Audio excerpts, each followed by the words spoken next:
नमस्कार साथियों।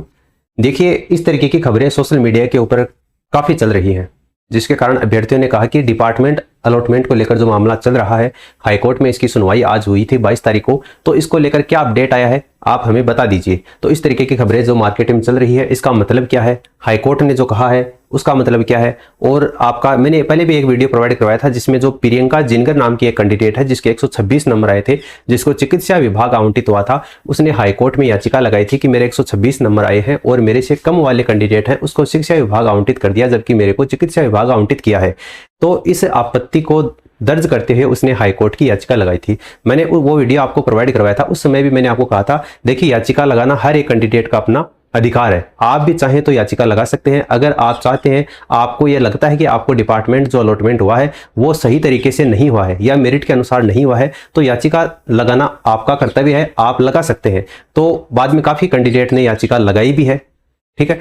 तो अब याचिकाएं हाईकोर्ट के अंतर्गत काफ़ी जा चुकी हैं, खासतौर से डिपार्टमेंट अलॉटमेंट को लेकर।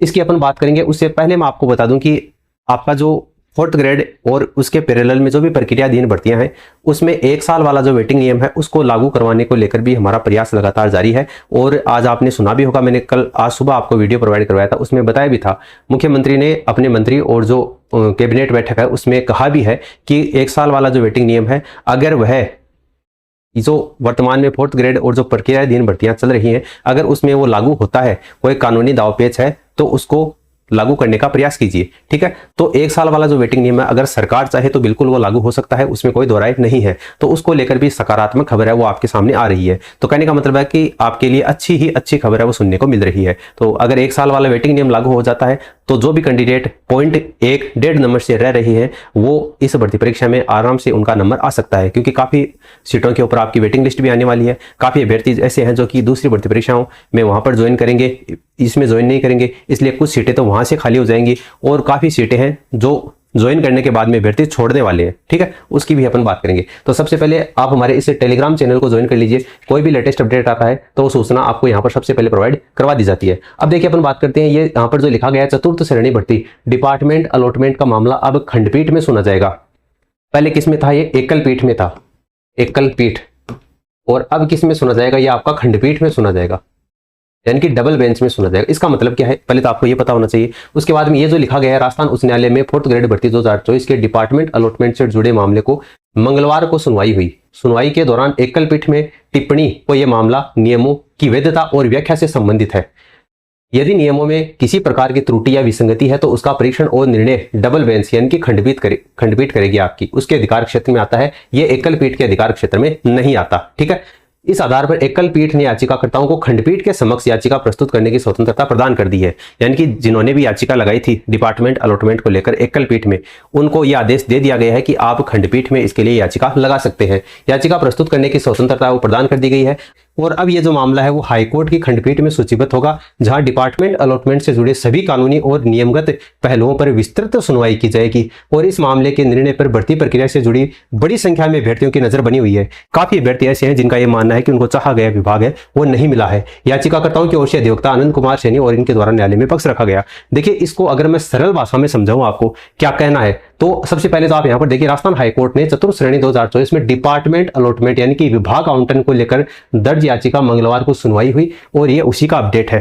अब अपडेट में क्या निकल कर आया है, मामला क्या था, मामला यह है कि 2024 में जिस तरीके से अभ्यर्थियों को अलग अलग विभाग आवंटित हुए, जिसे शिक्षा विभाग का पूरा शेड्यूल है वो जारी कर दिया गया है। आप यहाँ पर देख सकते हैं, शिक्षा विभाग 21 तारीख तक आपको जिला प्रेफरेंस बनने का ऑप्शन दिया गया था और आज आपको जिला आवंटन नहीं हुआ है, लेकिन कल 23 तारीख को सभी विद्यार्थियों को जिला आवंटन हो जाएगा जिन्होंने शिक्षा विभाग के लिए जिला प्रेफरेंस भरी है। उसके बाद में 27 से लेकर 30 तारीख को आपको काउंसलिंग के लिए बुलाया जाएगा और 31 तारीख को आपका ज्वाइनिंग लेटर है वो आपके हाथ में दे दिया जाएगा। तो मामला यह है कि राजस्व विभाग, स्वास्थ्य विभाग और जो आपका अन्य और भी कई विभाग हैं, जैसे कई अभ्यर्थियों का कहना है कि हमारे विभाग के बारे में आपने जानकारी नहीं दी। जैसे बहुत सारे विभाग हैं, जैसे आयुर्वेद विभाग है, चिकित्सा विभाग है, इसके अलावा और भी विभाग हैं, जैसे किसी को तो यूनानी मुद्रा विभाग मिला है ना। बहुत सारे ऐसे विभाग हैं जिनका नाम ही पहली बार सुना है। तो उनके अभ्यर्थियों को मैं अपडेट क्या दूं, अभी तक आपके विभाग के लिए कोई भी अपडेट आई नहीं है। जब भी कोई अपडेट आएगी तो आपको सूचना टेलीग्राम पर प्रोवाइड करवा दी जाएगी, ठीक है। इसलिए आप एक बार थोड़ी सी शांति बनाए रखें। अभी तक क्या करना है क्या नहीं करना है गवर्नमेंट को खुद को ही नहीं पता है ना, ARD विभाग को अभी को खुद को ही नहीं पता है। इसलिए कोई थोड़ा सा आप धैर्य बनाए रखें, थोड़ा सा अपडेट आने दीजिए, तब आपको हर एक विभाग के बारे में बता दिया जाएगा। और किसी की भी ज्वाइनिंग नहीं रुकेगी आपको अपडेट प्राप्त न होने की वजह से। ठीक है, किसी की भी ज्वाइनिंग नहीं रुकेगी। इसके अलावा यहाँ पर देखिए उसके नियमों और प्रक्रिया का सवाल उठाते हुए अभ्यर्थियों ने अब हाईकोर्ट में याचिका लगाई है। एकल पीठ ने क्या निर्णय दिया, तो जैसे कि मैंने आपको बताया सिंगल बेंच में यह सामने मामला आया तो जज साहब ने कहा कि यह याचिका किसी एक व्यक्ति के अलॉटमेंट की बात नहीं कर रही है बल्कि भर्ती के पूरे नियमों की वैधता और व्याख्या के ऊपर सवाल खड़ा कर रही है। ठीक है, इसलिए कानूनी नियम का हवाला देते हुए हाईकोर्ट के नियम के मुताबिक अगर किसी सरकारी भर्ती के पूरे नियमों की संवैधानिकता या सही गलत होने की जांच करनी हो तो वह एकल पीठ के क्षेत्राधिकार के अंतर्गत नहीं आता। उसकी सुनवाई जो होगी वो आपकी डिवीजन बेंच यानी कि खंडपीठ में जज बैठते हैं वो इसकी सुनवाई करेंगे। इसलिए सिंगल बेंच में इस याचिका के ऊपर किसी भी प्रकार का स्टे या अंतिम फैसला देने से इनकार कर दिया है और याचिकाकर्ताओं को छूट दी है कि वो डबल बेंच में के सामने अपनी याचिका है वो प्रस्तुत कर सकते हैं। तो जैसे प्रियंका जिनकर है, इसके अलावा और भी कई अभ्यर्थी हैं जिन्होंने याचिका लगाई है, अब वो सिंगल बेंच में लगाकर डबल बेंच में याचिका लगाएंगे। तो अब बात आती है कि आगे क्या होगा, तो आगे यह होगा कि याचिकाकर्ता के द्वारा इस मामले में हाईकोर्ट की जो खंडपीठ है डबल बेंच है उसके सामने याचिका दायर करेंगे, जहां 2 जजों की बेंच है वो भर्ती नियमों में कानूनी रूप से जांच करेगी और उनकी सुनवाई करेगी कि भर्ती नियमों को ध्यान में रखते हुए प्रशासनिक सुधार विभाग के द्वारा सही तरीके से विभाग का आवंटन किया गया है या फिर उसमें किसी न किसी प्रकार की मतभेद होता है तो धांधली की गई है या पक्षपातपूर्ण व्यवहार किया गया है या नहीं किया गया है, वो अब डबल बेंच है उसमें यह फैसला निकल कर आएगा। बहुत सारे अभ्यर्थियों के मन में यह है कि क्या भर्ती के ऊपर स्टे आ जाएगा, क्या हमें ज्वाइनिंग नहीं मिलेगी, तो बिल्कुल भर्ती प्रक्रिया के ऊपर आपका स्टे नहीं है। कोर्ट ने यह नहीं कहा है कि भर्ती प्रक्रिया को रोक दिया जाए, भर्ती प्रक्रिया पूर्ण रूप से सुचारू रूप से चालू रहेगी जब तक आपको ज्वाइनिंग नहीं मिल जाती। 1 तारीख को आपको ज्वाइनिंग मिलने की बात है, 1 से लेकर 15 अगस्त के बीच में मैंने कहा था, तो उस समय आपको बिल्कुल ज्वाइनिंग मिल जाएगी।